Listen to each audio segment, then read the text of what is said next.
فاتحہ۔ ماشاء اللہ لا حول ولا قوۃ الا باللہ العلی العظیم۔ اعوذ باللہ السمیع العلیم من الشیطان اللعین الرجیم۔ بسم اللہ الرحمن الرحیم۔ الحمد للہ رب العالمین، الصلاۃ والسلام علی اشرف الاولین والآخرین، خاتم النبیین، شفیع المذنبین، رحمۃ للعالمین، الملقب بطٰہٰ و یاسین، مولانا مولا الثقلین، سید الکونین، امام القبلتین، جد الحسن والحسین بالقاسم محمد،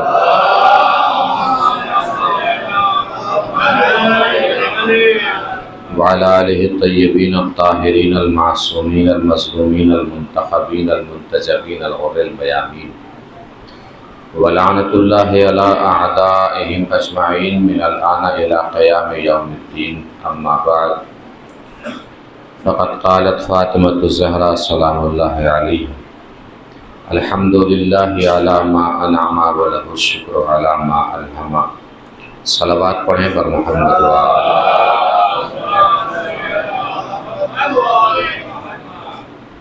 مل جل کے قربان بآواز بلند نعرہ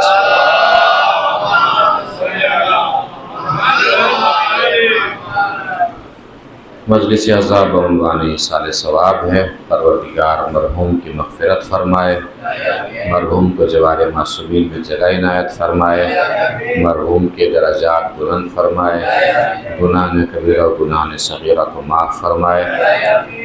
اور یہ جو عرصہ چل رہا ہے، یہ عزائے فاطمی کا عرصہ چل رہا، اس لیے سرنامہ کلام اور بیان شہزادی سلام اللہ علیہ کے خطبے کے پہلے ٹکڑے کو ہم نے قرار دیا۔ اس وقت کی گفتگو میں ہم تھوڑی سی جھلکیاں شہزادی کے خطبے کی آپ کے سامنے پیش کریں گے۔ پورا خطبہ پڑھنے کے لیے تو پورا عشرہ درکار ہے، صرف یہ سمجھ میں آ جائے گا کہ شہزادی نے اپنے خطبے میں کیا کیا کہا ہے، کیا کیا گفتگو کی ہے، کیا کیا باتیں کی۔ شہزادی کا خطبہ جب آپ پڑھیں گے انشاءاللہ کتاب میں، تو آپ کو محسوس ہوگا کہ شہزادی نے پہلے توحید بیان فرمائی، توحید کے بعد شہزادی نے رسالت بیان فرمائی، رسالت کے بعد شہزادی نے قرآن مجید کا تعارف پیش فرمایا، قرآن مجید کے تعارف کے بعد شہزادی نے فلسفہ احکام شریعت بیان فرمائے، فلسفہ احکام شریعت کے بعد شہزادی نے اپنے شوہر یعنی مولائے کائنات کی ولایت اور ان کی فضیلت بیان فرمائی۔ اس کے بعد شہزادی نے اپنے مطالبہ حق کے لیے جرح فرمائی، یعنی شہزادی نے پہلے پورا دین سمجھایا، پھر اس کے بعد اپنا حق طلب فرمایا، یہ بتانے کے لیے کہ جس کو دین سمجھ میں آئے گا اسی کو فاطمہ سمجھ میں آئے گا، جس کو دین سمجھ میں نہیں آئے گا اسے زہرا بھی سمجھ میں، جسے دین سمجھ میں آئے گا اسی کو فاطمہ سمجھ میں آئے گی، جسے دین سمجھ میں آئے گا اسی کو زہرا سمجھ میں آئے گی۔ تو میں ایک ایک جھلکی توحید سے، ایک رسالت سے، ایک قرآن مجید کے تعارف سے اور ایک مولا علی کے فضائل سے بیان کر دیتا ہوں، تاکہ ہمارے بچوں کو یہ پتہ رہے کہ شہزادی نے خطبے میں کیا فرمایا ہے، شہزادی نے خطبے میں کیا کہا۔ تو اس وقت کا موضوع ہمارا فدق نہیں ہے، اس وقت کا موضوع ہمارا خطبہ فدق ہے۔ فدق ایک الگ موضوع ہے اور خطبہ فدق ایک الگ موضوع۔ شہزادی نے آغاز فرمایا: بسم اللہ الرحمن الرحیم، الحمد للہ علی ما انعم ولہ الشکر علی ما الہم۔ تمام تعریفیں ہیں اس اللہ کے لیے جس نے ہم پر نعمت نازل فرمائی، اور اس کا شکر ہے اس بات کے لیے کہ اس نے ہمیں صاحب الہام بنایا۔ الہام جانتے کسے کہتے ہیں؟ الہام کہتے ہیں حق اور باطل کے درمیان فیصلہ کرنے کی قوت کو، حق اور باطل کے درمیان فیصلہ کرنے کی قوت کو الہام کہا جاتا ہے۔ یعنی شہزادی بتا رہی ہے اس تعصب زدہ ماحول میں اگر کسی کو اتنا بھی سمجھ میں آ جائے نا کہ حق کدھر ہے اور باطل کدھر ہے تو اسے کم اللہ کا شکر ادا کرنا چاہیے. کم سے کم اس میں اتنی ذہانت ہے کہ اسے سمجھ میں آ رہا ہے کہ حق کدھر ہے اور باطل کدھر ہے. اور اس کے بعد شہزادی شکر ادا کر رہی ہیں کس بات کے لیے کہ اس نے ہم پر نعمت نازل فرمائی. نعمت کا طریقہ بھی یہی ہے, نعمت کا وتیرہ بھی یہی ہے, نعمت کا سلیقہ بھی یہی ہے, نعمت کی نہج بھی یہی ہے, نعمت کا قاعدہ بھی یہی ہے, نعمت کا قانون بھی یہی ہے, نعمت کا اصول بھی یہی ہے کہ نعمت ہمیشہ اللہ کی طرف سے آتی ہے, شکریہ بندوں کی طرف سے جاتا ہے. آدم پر نعمت وہاں سے آئی, شکریہ یہاں سے گیا. نوح پر نعمت وہاں سے آئی, شکریہ یہاں سے گیا. ابراہیم پر نعمت وہاں سے آئی, شکریہ یہاں سے گیا. اسماعیل پر نعمت وہاں سے آئی, شکریہ یہاں سے گیا. ختمی مرتبت پر بھی نعمت وہاں سے آئی ہے, شکریہ یہاں سے گیا ہے. یہ تو بس دستے زہرا کی عظمتوں کا کمال ہے کہ روٹیاں یہاں سے گئی ہیں, شکریہ وہاں سے آیا ہے.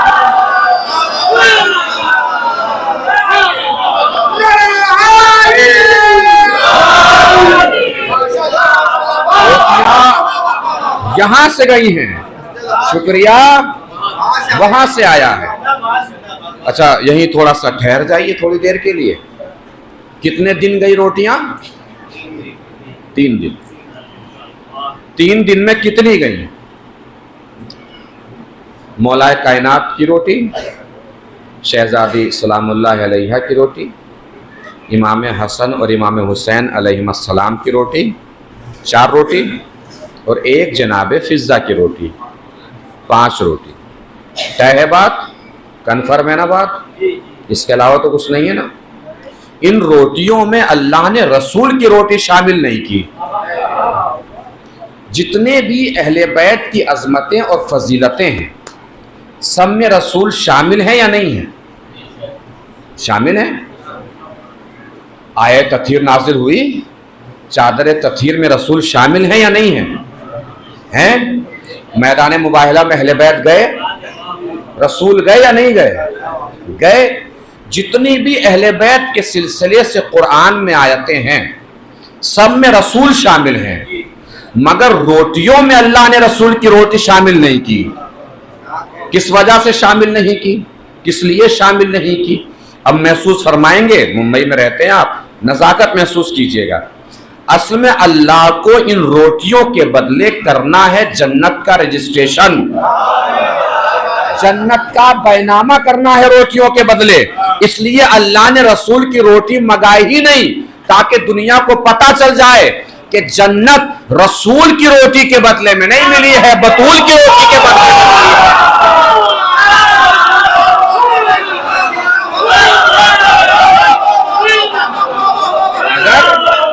رسول کی روٹی بھی اللہ منگا لیتا تو بکا ہوا مفتی, بکا ہوا مورخ, بکی ہوئی تاریخ, بکا ہوا قلم, بکی ہوئی کتاب چل کے آگے لکھ دیتی. یہ تو رسول کی روٹی کے بدلے میں جنت ملی ہے.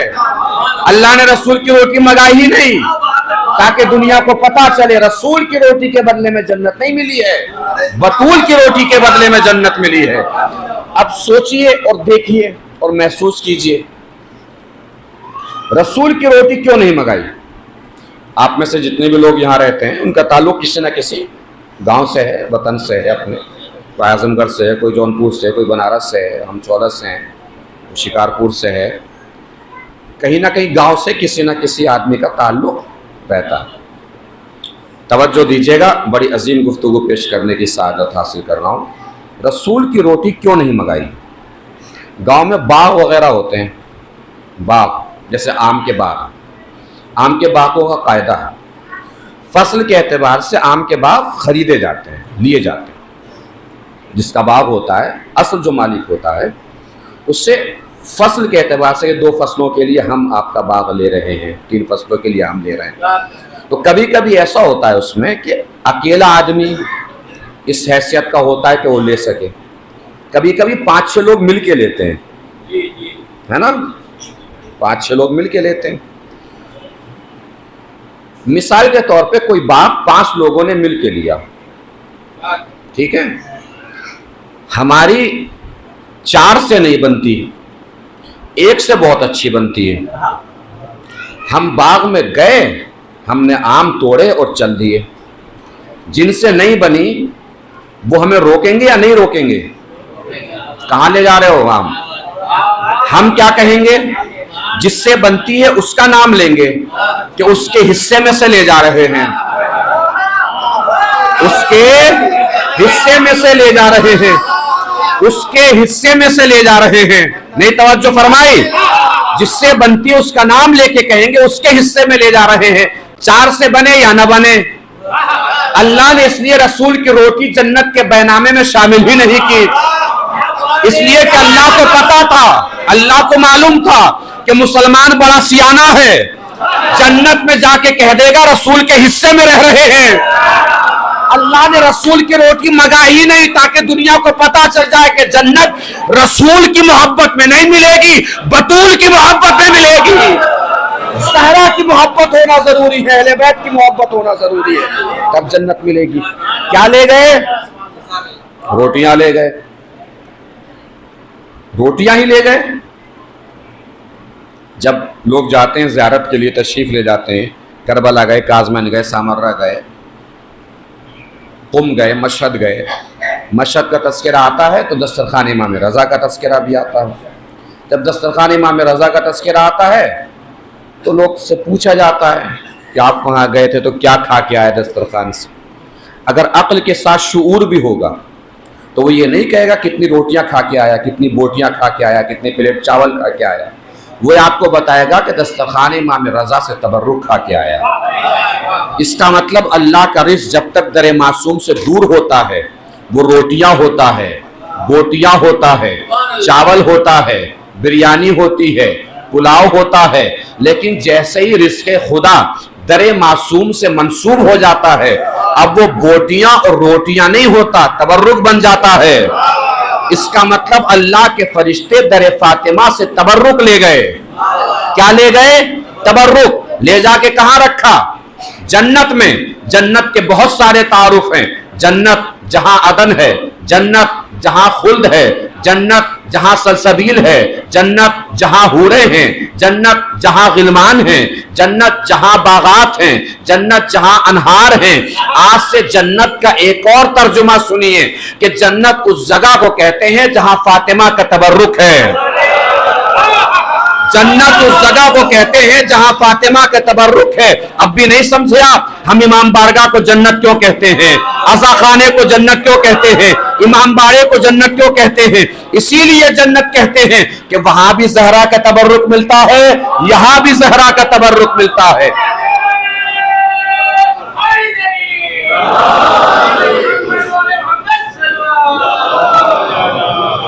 لے جا کے کہاں رکھا تبرک؟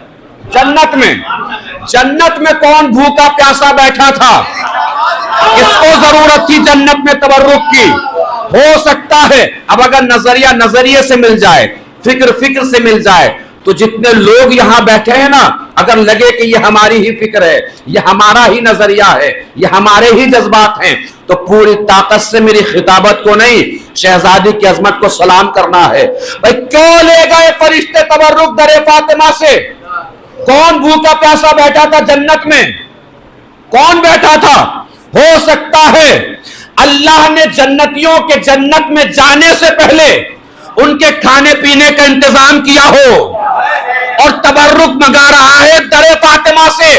پروردگار در فاطمہ ہی سے تبرک کیوں منگا رہا ہے؟ اللہ شاید جواب دے, یہ بتانے کے لیے منگا رہا ہوں کہ سنبھل کے جنت آنا, اس دنیا میں بھی زہرا کے ٹکڑوں پر پلے ہو, اس دنیا میں بھی زہرا کے ٹکڑوں پر پلو گے.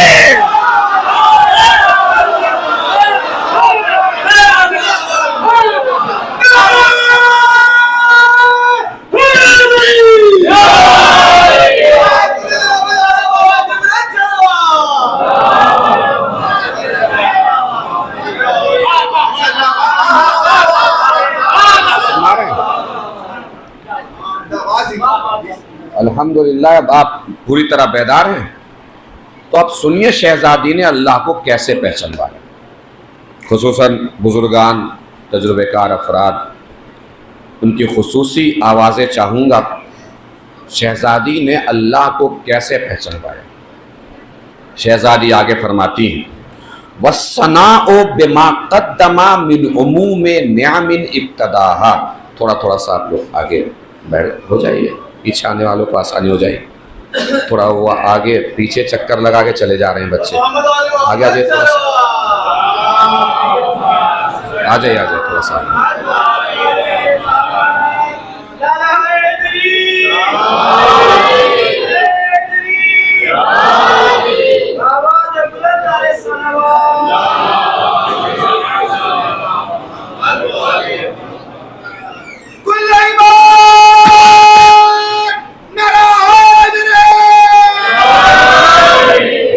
سنیے، توجہ سے سن رہے ہیں ماشاءاللہ آپ لوگ۔ شہزادی نے اللہ کو کیسے پہچان پایا؟ شہزادی فرما رہے ہیں وَالثَّنَاءُ بِمَا قَدَّمَ مِنْ عُمُومِ نِعَمٍ ابْتَدَاهَا۔ اس اللہ کی تعریف ہے اس بات کے لیے کہ وہ تمام چیزیں جو ہمارے لیے ضروری تھیں اللہ نے ہمارے دنیا میں آنے سے پہلے ہمارے لیے مہیا فرمائی۔ محسوس فرمایا آپ نے؟ چاند، سورج، ستارے، زمین، آسمان، کھانا پینا، سیارے، باغات، ہوائیں، فضائیں، سب کچھ ہمارے دنیا میں آنے سے پہلے دنیا میں اللہ نے مہیا فرمائی۔ ہم بعد میں آئے نا، یہ سب چیزیں پہلے سے دنیا میں ہیں، تو وہ تمام چیزیں جو ہمارے لیے ضروری ہیں پہلے سے موجود ہیں۔ اور ایسا نہیں ہے کہ صرف اللہ نے چیزیں ہی رکھی دنیا میں ہمارے لیے، نہیں، کمال دیکھیے پروردگار کا کہ جو چیز ہمارے لیے جتنی زیادہ ضروری تھی اللہ نے اسے اتنا ہی سستا بنا کے دنیا میں رکھا۔ سونا، ہیرا کتنا مہنگا ہے؟ کبھی سوچا کیوں مہنگا ہے؟ اس لیے مہنگا ہے چونکہ ہمارے لیے ضروری نہیں ہے۔ کیوں مہنگا ہے؟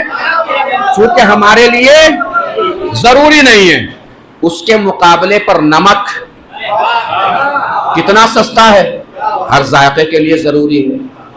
نمک کے مقابلے پر پانی کتنا سستا ہے؟ ہر زندگی کے لیے ضروری ہے۔ اور پانی کے مقابلے پہ ہوا، اس کیفیت پہ آپ کی آوازیں چاہوں گا اگر اللہ کا کمال عدالت پہنچا سکا۔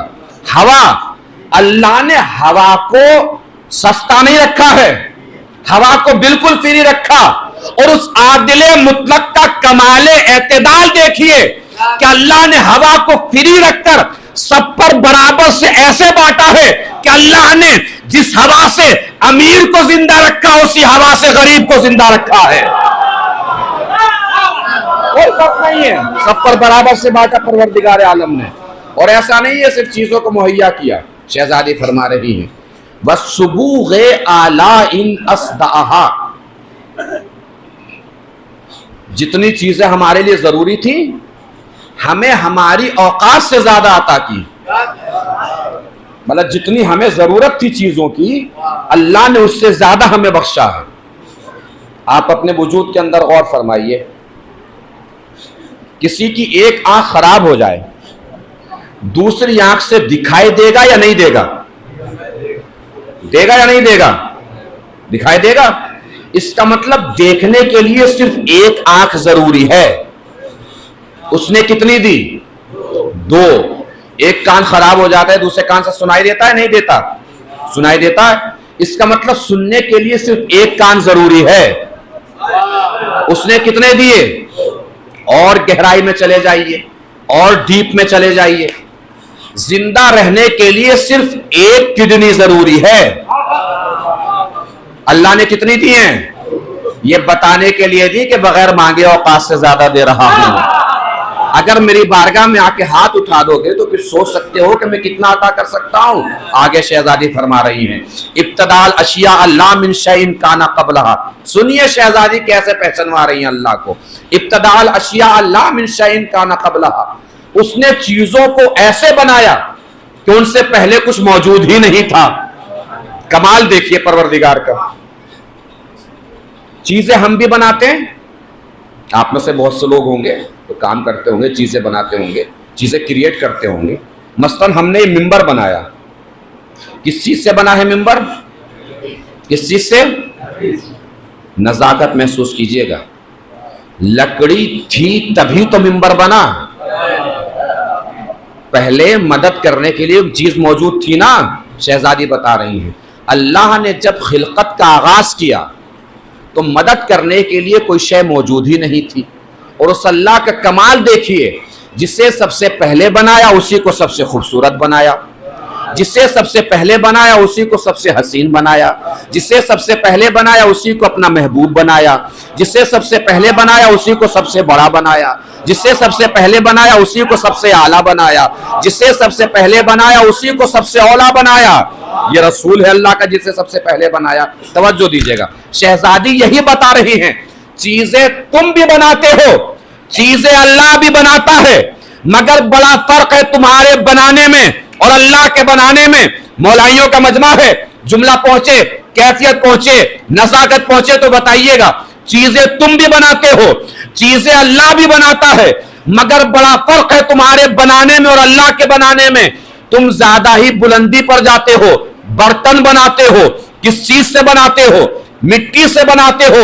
شہزادی یہی بتا رہی ہے جس مٹی سے تم برتن بناتے ہو نا، اسی مٹی سے اللہ تم جیسا انسان بنا دیتا ہے. اسی مٹی سے اللہ تم جیسا انسان بنا دیتا ہے. اللہ کے بنانے میں اور ہمارے بنانے میں فرق کبھی غور کیا آپ نے؟ اللہ نے قرآن نازل کیا. قرآن کیا ہے؟ معجزہ ہے. کتنے سال ہو گئے؟ توجہ دیجیے گا میرے جوان بھائی خصوصاً. کتنے سال ہو گئے قرآن کو نازل ہوئے؟ 1400 سال ہو گئے. قرآن میں ہے کیا؟ کبھی سوچا کہ قرآن میں ہے کیا؟ معجزہ کیوں ہے قرآن؟ کس لیے معجزہ ہے؟ کون سی انوکھی چیز ہے قرآن میں؟ الف بے تے سے جیم ہے خے دال زال رے زے یہ تک پڑھ جائیے، الف سے لے کے یہ تک. ان حروف کے علاوہ ایک بھی حرف ہے قرآن میں؟ ہے کوئی حرف؟ کوئی حرف ہے؟ نہیں ہے. ہم کیا بولتے ہیں؟ الف بے تے سے جیم ہے خے یہ تک وہی ہم بولتے ہیں. اس کے علاوہ کچھ بولتے ہیں ہم؟ نہیں بولتے ہیں نا. نہیں توجہ فرمائی. جو حروف قرآن میں ہیں وہی حروف بولنے والا انسان 1400 سال سے قرآن کا جواب نہیں لا پایا ہے. نہیں پہنچی بات؟ شہزادی یہی بتا رہی ہیں کہ تم مٹی سے برتن بنا سکتے ہو، انسان نہیں بنا سکتے. الف بے تے جمع کر کے لفظ بنا سکتے ہو، قرآن نہیں بنا سکتے. چندے کے اکٹھا کیے گئے لوگوں سے سقیفہ بنا سکتے ہو، غدیر کا میدان نہیں بنا سکتے.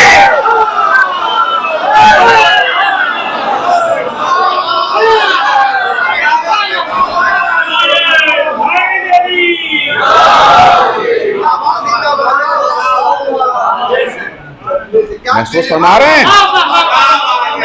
اور ایسا نہیں ہے کہ شہزادی نے ہی توحید پیش فرمائی ہے، بلکہ اہل بیت کی کسی بھی فرد کے پاس آپ تشریف لے جائیں اس کا پہلا مقصد اللہ کو پہچانوانا.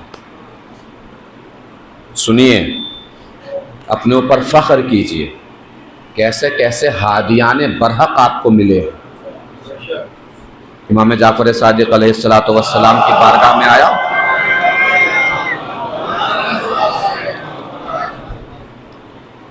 اس نے کہا میں اللہ کو نہیں مانتا. کیا بولا؟ کیا بولا؟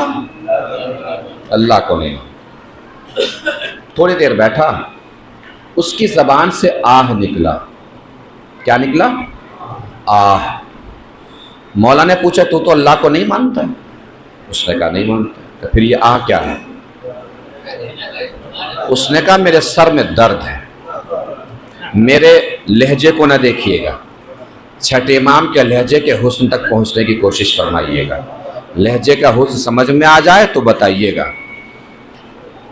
آہ کیا ہے؟ اس نے کہا میرے سر میں درد ہے. اس آہ کی وجہ سے سر کے درد کو سکون ملتا ہے. مولا نے فرمایا جس آہ کی وجہ سے سر کے درد کو سکون ملتا ہے نا، اسی آہ کو اللہ کہتے ہیں. اس آہ کی وجہ سے سر کے درد کو سکون ملتا ہے، اسی آہ کو. اس نے کہا اچھا کوئی دلیل ہے کہ اللہ ہے؟ مولا کے لہجے کا حسن، میرا لہجہ درمیان سے ہٹا دیجئے، میں مولا کی بات آپ کو سنا رہا ہوں۔ اس نے کہا کہ کوئی دلیل ہے کہ اللہ ہے؟ مولا نے فرمایا تو ہے، یہی دلیل ہے کہ اللہ ہے۔ اس نے کہا میرا وجود کیسے دلیل ہے کہ اللہ ہے؟ سنیے گا، نزاکت محسوس کیجئے گا، چھٹے امام کے لہجے کی نزاکت محسوس کیجئے گا۔ نزاکت سمجھ میں آئے نا تو پھر اپنے اوپر اترائیے گا، بل کھائیے گا، لہرائیے گا اور سوچئے گا کہ اللہ نے کتنا کرم فرمایا ہے کہ ایسے رہبر کی محبت جن گھروں میں تھی ان گھروں میں اللہ نے ہمیں بھیجا ہے۔ محسوس فرما رہے ہیں نا؟ اس نے پوچھا کیا دلیل ہے کہ اللہ ہے؟ مولا نے فرمایا تو ہے، یہی دلیل ہے کہ اللہ ہے۔ سنیے گا نزاکت۔ اس نے کہا میرا وجود کیسے دلیل ہے کہ اللہ ہے؟ مولا نے فرمایا سوچ، جب تو ہے تو کسی نے تو تجھے بنایا ہے۔ اگر تو ہے، نزاکت محسوس کیجئے گا، اگر تو ہے تو کسی نے تو تجھے بنایا ہے۔ اب دو صورت ہیں، یا تو نے خود اپنے آپ کو بنایا یا کسی اور نے تجھے بنایا۔ نزاکت محسوس کیجئے گا، اگر تو نے خود اپنے آپ کو بنایا تو تیرے وجود سے پہلے تیرا ہونا ضروری۔ بھائی جب تو پہلے سے موجود ہوگا نا، سلامت رہیے، جب تو پہلے سے موجود ہوگا تبھی تو اپنے آپ کو بنائے گا، نہیں ہوگا تو کیسے بنائے گا؟ اور یہ بات محال ہے، کوئی اپنے وجود سے پہلے کیسے موجود ہو سکتا ہے؟ اس کا مطلب کسی اور نے تجھے بنایا ہے۔ اب سوچ، جس نے تجھے بنایا یا وہ تجھ جیسا ہے یا تجھ جیسا نہیں ہے۔ اگر وہ تجھ جیسا ہے تو اپنے وجود میں خود کسی اور کا محتاج ہے، اور جو محتاج ہو وہ خدا نہیں ہو سکتا۔ اس کا مطلب جیسا تو ہے وہ ویسا نہیں ہے۔ اب سوچتا جا، جیسا جیسا تو ہے وہ ویسا ویسا نہیں ہے۔ تیرے پاس آنکھیں ہیں، وہ بغیر آنکھوں کے بصیر ہے۔ تیرے پاس ہاتھ ہیں، وہ بغیر ہاتھوں کے قدیر ہے۔ تیرے پاس پیر ہیں، وہ بغیر پیروں کے مختار ہے۔ تو نہیں تھا، وہ تھا۔ تو نہیں ہوگا، وہ ہوگا۔ جو ایسا ہوگا وہی تو تیرا خدا ہوگا۔ اس نے کہا اچھا بتائیے انسان مجبور ہے کہ مختار؟ مولا نے فرمایا کھڑا ہو۔ وہ کھڑا ہوا۔ مولا نے فرمایا ایک پیر اٹھا۔ اس نے ایک پیر اٹھایا۔ مولا نے کہا دوسرا اٹھا لے۔ اس نے کہا دوسرا نہیں اٹھا سکتا۔ مولا نے فرمایا ایک پیر اٹھا سکتا ہے، اتنا مختار ہے۔ ایک پیر اٹھا سکتا ہے، اتنا مختار ہے۔ دوسرا نہیں اٹھا سکتا، اتنا مجبور ہے۔ آپ نے شاید توجہ نہیں فرمائی، مولا نے فیصلہ کر دیا جس کے دونوں پیر زمین سے نہ اٹھ سکے وہ مجبور ہے۔ جس کے دونوں پیر زمین سے نہ اٹھ سکے وہ مجبور ہے۔ جس کے دونوں پیر زمین سے نہ اٹھ سکے وہ مجبور ہے۔ اس کا مطلب تاریخ میں اگر ہمیں کوئی ایسی شخصیت مل جائے جس کے دونوں پیر زمین سے اٹھ جائیں تو وہ مجبور نہیں، مختار ہوگا۔ خیبر کا معرکہ ہے، لوگ دوڑے دوڑے نبی کے پاس آئے، یا نبی اللہ علی نے کمال کر دیا، اتنا وزنی دروازہ علی نے اپنے ہاتھ پہ اٹھا لیا۔ نبی نے مسکرا کے فرمایا تو علی کا ہاتھ دیکھ رہا ہے، میں علی کے زمین سے اٹھے ہوئے پیروں کو دیکھ رہا ہوں۔ تو علی کا ہاتھ دیکھ رہا ہے، میں علی کے زمین سے اٹھے ہوئے پیروں کو دیکھ رہا ہوں۔ کون سا معرکہ؟ خیبر کا معرکہ۔ 40ویں دن گئے ہیں مولا، 40ویں دن۔ کون سے دن؟ 39 دن تک دوسرے لوگ جاتے رہے۔ اور یہ ذہن سے نکال دیجئے کہ کسی کو نبی نے علم دیا۔ اگر کسی کے ذہن میں 39 دن تک نبی کسی اور کو علم دیتے رہے تو یہ غلط فہمی ہے۔ نبی وہی کرتے ہیں جو خدا چاہتا ہے، اور خدا کبھی غلط انتخاب نہیں کر سکتا۔ لوگ علم اٹھاتے تھے، نکل لیتے تھے، در خیبر کے نزدیک جاتے تھے، خیبر کے دروازے کے اوپر درہ بنا ہوا تھا، یہ درہ ہوتا ہے، در کے اوپر درہ ہوتا ہے، جیسے یہ کھلا ہوا، اندر سے مرحب جھانک کے دیکھتا تھا، درے میں بیٹھا رہتا تھا۔ وہ آنے والا جیسے آتا تھا یوں ٹرن لے کے ویسے ہی واپس ہو جاتا تھا۔ نبی پوچھتے تھے بھائی کچھ جنگ ونگ فتح وتا جیت ویت کچھ ہوا؟ سردار کہتا تھا لشکر بھاگا، لشکر کہتا تھا سردار بھاگا۔ آخر میں یہ فیصلہ ہوتا تھا کہ نہ لشکر بھاگا نہ سردار بھاگا، گھوڑا ہی لے کے بھاگ گیا تھا۔ 1400 سال سے ہمیں مسلمانوں سے شکایت ہی یہی ہے کہ جن بیچاروں سے کبھی اپنا گھوڑا نہ سنبھالا گیا، ان بیچاروں کے ہاتھوں میں پوری زمام حکومت اسلامیہ دے دی گئی۔ 40ویں دن علی چلے، در خیبر کے نزدیک پہنچے، مرہم نے پھر جھانک کے دیکھا۔ جیسے مرہم نے جھانک کے دیکھا، علی نے سامنے والی پہاڑی کی چوٹی پر علم گاڑا۔ مرہم سمجھ گیا 39 دن تک آنے والے اور تھے، 40ویں دن آنے والا اور ہے۔ مرہم نے گھبرا کے نجومی کو دیکھا۔ نجومی نے بتایا ہوا تھا کہ 2500 سال تک کسی میدان میں یہودیت کی ہار نہیں ہوگی۔ مرہب یہودیت کا نشان تھا، تو مرہب کو کسی میدان میں ہارنا نہیں تھا۔ کس وجہ سے؟ اس لیے کہ نجومی نے بتایا تھا کہ سیارہ ہے، اس کے چاروں طرف سے چکر لگا رہا ہے، اس کا ایک چکر 2500 سال میں پورا ہوتا ہے۔ جب تک چکر پورا نہیں ہوگا تمہیں کسی میدان میں ہار نہیں ملے گی۔ نجومی کو گھبرا کے مرہب نے دیکھا۔ نجومی نے کہا گھبرانے کی ضرورت نہیں ہے، کبھی کبھی ستارے کا چکر جلدی بھی پورا ہو جاتا ہے۔ جب ستارے کا چکر جلدی پورا ہوتا ہے تو اس کا دنیا میں اثر یہ ہوتا ہے کہ دنیا کے سارے پتھر موم بن جاتے ہیں۔ اس آنے والے کو پتا ہے کہ ستارے کا چکر پورا ہو گیا ہے، اسے معلوم ہے ستارے کی وجہ سے دنیا کے سارے پتھر موم بنے ہوئے ہیں، اس لیے اس نے ستارے کے اشارے پر علم کو پتھر میں نہیں موم میں گاڑا ہے۔ ستارے کے اشارے پر علم کو پتھر میں نہیں موم میں گاڑا ہے۔ ستارے کے اشارے پر علم کو پتھر میں نہیں موم میں گاڑا ہے۔ نجومی کی آواز علی کے کان تک پہنچی۔ علی نے علم نکالا، پھر گاڑا، نکالا، پھر گاڑا، نکالا، پھر گاڑا۔ نجومی کی نگاہیں کبھی علی کے ہاتھ پر، کبھی ستارے پر، کبھی علی کے ہاتھ پر، کبھی ستارے پر، کبھی علی کے ہاتھ پر، کبھی ستارے پر۔ نجومی نے دیکھا علم نکلتا ہے، ستارہ اپنی جگہ پلٹ کے واپس آ جاتا ہے، علم گڑتا ہے، ستارے کا چکر پورا ہو جاتا ہے۔ نجومی نے گھبرا کے مرہب سے کہا اس کے مقابلے پہ نہ جانا، یہ ستارے کے اشارے پر نہیں، ستارہ اس کے اشارے پر چل رہا ہے۔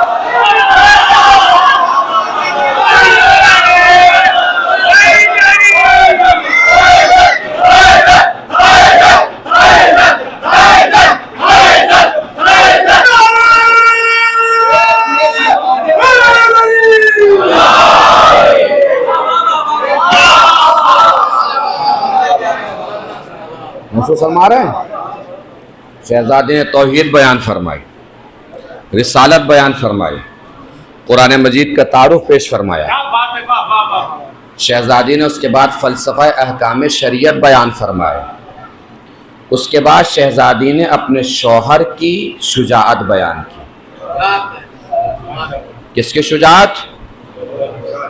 کس کی شجاعت؟ آپ نے مولا علی کی شجاعت سنی ہے۔ آگے آ جائیں، تھوڑا سا سرک آئیں، آگے پیچھے والے پریشان ہو رہے ہیں بیٹھنے کے، تھوڑا سا آگے آ جائیں۔ سلامت رہو بیٹا، سلامت رہو، تھوڑا سا آگے آ جائیے، آ جائیے۔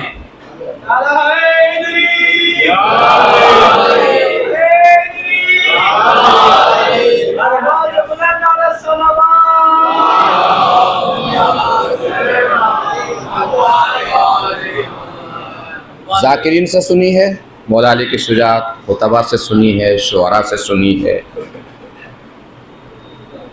بزرگوں سے سنی ہے، والدین سے سنی ہے، دادا نانا سے سنی ہے، دادی نانی سے سنی ہے، کتابوں میں پڑھی ہے۔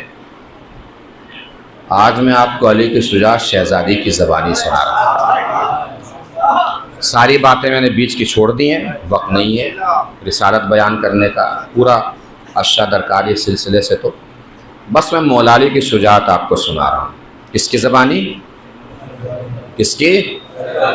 کس کی زبانی؟ شہزادی کی زبان۔ مولا علی کی شجاعت سنیے۔ نبی نے معلوم ہے کیا فرمایا؟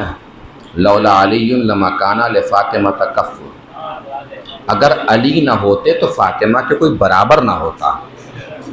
اس کا مطلب علی اور فاطمہ دونوں جتنوں سے بھی آج تک سنی ہے نا سب چھوٹوں ہی سے سنی ہے. آج علی کی شجاعت برابر والے سے سنی.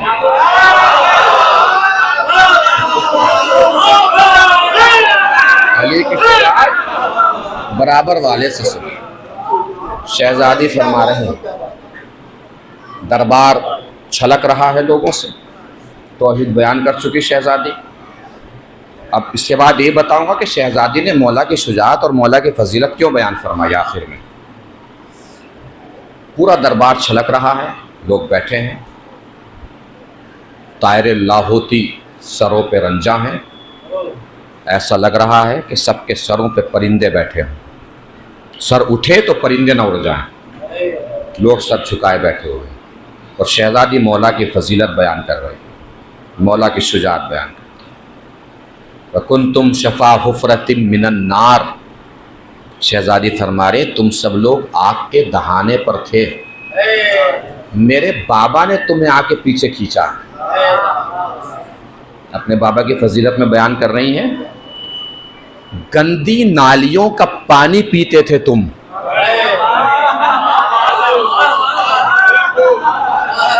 گندی نالیوں کا کوڑیوں سے چن چن کے کھانے کھاتے تھے تم. کوئی بھی آتا تھا تمہیں کچل کے چلا جاتا تھا. یہ جتنی بھی عزتیں ملی ہیں نا سب تمہیں، سب میرے بابا کی وجہ سے ملی. میرا بابا نہ ہوتا تو سب عزتیں تمہیں میسر نہ آتی. ان عزتوں کے دلانے میں جب میرا بابا میدان میں اترتا تھا نا تو اس وقت میرے بابا کو کافر چاروں طرف سے گھیر لیتے تھے. سنیے گا، میرے بابا کو کافر چاروں طرف سے. اس وقت تمہیں تو پتہ ہی نہیں ہوتا تھا میدان میں چل کیا رہا ہے.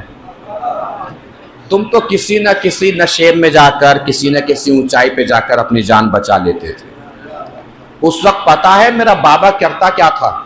اب توجہ دیجیے گا، جتنی مجھ میں طاقت ہے اتنی طاقت سے میں مولا کی فضیلت اور شجاعت شہزادی کی زبانی سنانے جا رہا ہوں.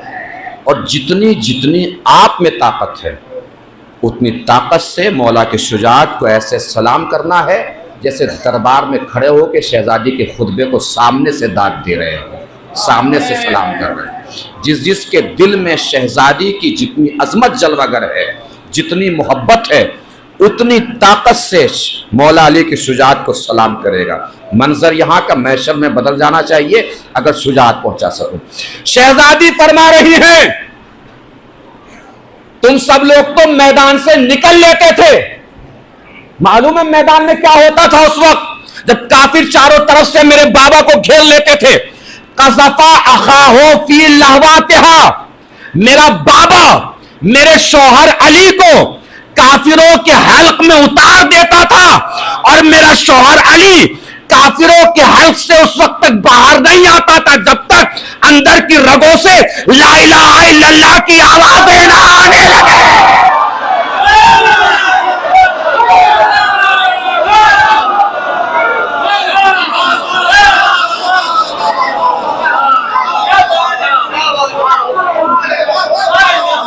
جب تک اندر کی رگوں سے لا الہ الا اللہ کی آوازیں نہ آنے لگے. کون سے معرکے کا منظر پیش کر رہی ہے شہزادی؟ کون سی جنگ کا؟ سیدھے سیدھے جنگ احد پتہ ہے نا سب کو. جنگ احد کون سی جنگ؟ سب بھاگ گئے، نبی نہیں بھاگے. سب بھاگ گئے، نبی نہیں بھاگے. سب بھاگ گئے. کیفیت سنیے گا، سب بھاگ گئے، نبی نہیں بھاگے.